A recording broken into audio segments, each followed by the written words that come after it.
So in today's world, great work isn't enough to keep clients coming back. Most agencies focus on deliverables, but they forget that in reality, clients care just as much and maybe even more about this particular thing. After years of losing seemingly happy clients and learning a bit the hard way, I started asking them for feedback, and the pattern was a bit clear. It was rarely about the work itself. Instead, it was lack of clarity, poor follow-up, and simply not feeling listened to that sent them somewhere else. Today, I'll show you the most common reasons clients walk away, so you can fix your system and keep the clients that you worked so hard to win within your agency and continuing to grow.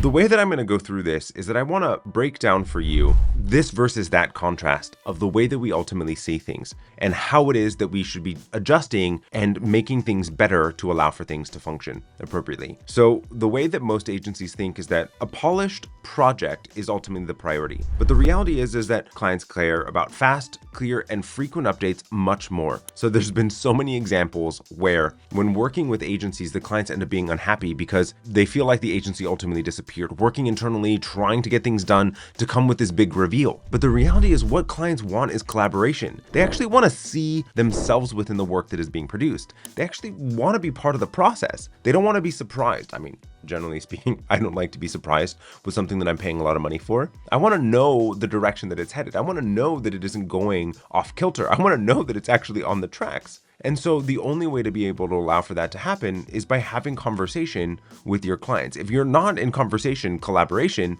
you're leaving them in the dark and you're making them feel quite anxious. And the feeling that they have is going to be their reality. Another misconception is professionalism is equal to formal scripted emails with your clients. And the reality is what they really want is a human, genuine relationship, honest talk, and personality really counts. There was this thing that was said to me when I was in college, and there was a speaker that came in and said something along the lines of, you're probably better creative or photographer than me. In fact, I'm sure that you are, but you know why I'm going to be hired and you're not? And his answer was because people like me. And the reality, people buy from people that they know, like, and trust.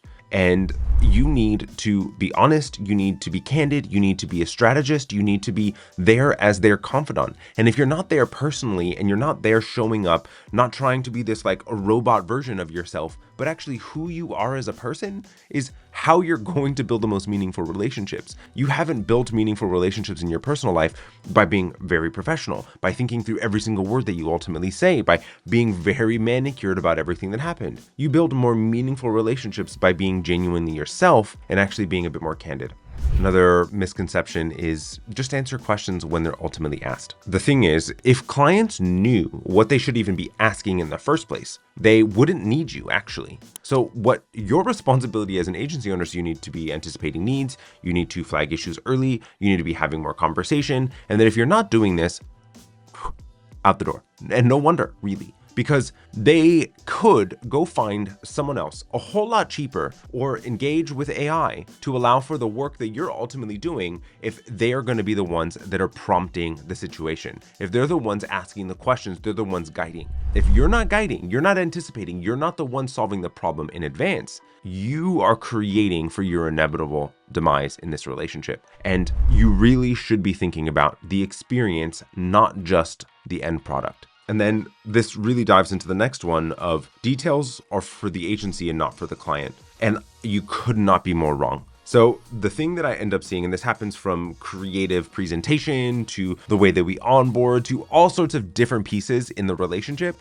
But the reality is that you actually should be sharing the process, the context, the thinking. Because if you haven't, the way that it ends up being presented, and let's just talk about it from a design being presented perspective. And this drives me up the wall. Is that you end up showing the work that you've been working on and you just ask them what they think. And what they think is, I don't know. What they think is, I don't like it. Or what they think is, yeah, okay, it looks nice. But that's not really why they're here, right? It's just to get something that's pretty. Sure, they want it to look nice, but they want to have the rationale. They want to have the thinking. They want to know that you thought about the work in a meaningful way in order to achieve their goals. And so the context is actually everything. So it's so incredibly vital that you're getting into the detail with the client. We were thinking that there was these 5 different options that we could go from a concept perspective. But when we were thinking about your ideal client and the fact that you needed to be able to snap this problem and fix this problem, we ended up deciding that these two were the best potential directions. As we started to explore these two directions, this one came out as just phenomenally better for this, and this reason. It allows for you to be able to, one, show the work that you ultimately did, the thinking that you put into it, the true value that you've brought to the table. Otherwise, you are just showing a deliverable and they have no idea how to evaluate it, because if they did, they wouldn't need you.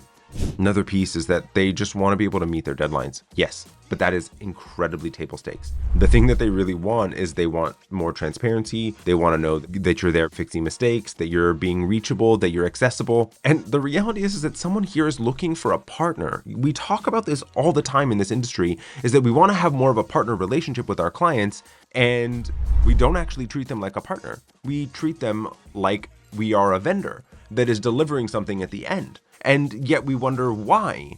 We end up in this vendor, we are a pair of hands, rather than a strategic partner with our clients, when we actually are responsible for that relationship in the first place. That if we want to have a meaningful partner-like relationship with clients, then we should be having a meaningful partner-like relationship with clients, that we are talking to them more frequently, we are being more a strategic partner, we are having conversations about where their business is going, that allows for us to be a utility to them, not just a pair of hands actioning the deliverables. If you are not having more conversations with clients, you have left so much room on the table for you to be able to grow and be able to have more impact with your clients. The overarching synopsis of how I want you to think about this is that you shouldn't be treating every client like they are the same. There needs to be some personalization. There needs to be some support, even with a niche, with you having a standardized process that you follow and keeping it within the framework of what it is that you do. The reality is that the people behind them are different, that we actually need to be solving and serving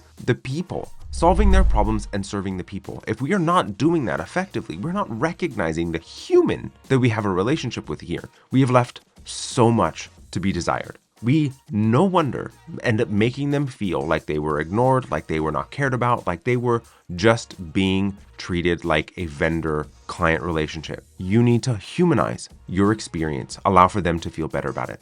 So now that you know exactly how to keep your clients engaged and coming back, but that leads to an even bigger next question. How can you actually generate more revenue from these clients that you've worked so hard to be able to earn and ultimately keep happy? That's where things really start to get exciting. So in this video, I'm going to break down the real world strategies successful agencies are using right now to boost their income with existing clients without piling on more stress, without having to beg for referrals, without needing to close more business, and without overwhelming themselves or their team. You'll learn the hidden opportunities that you have within your business today, how to approach upselling with confidence and turn strong relationships into steady business growth. I'll see you there.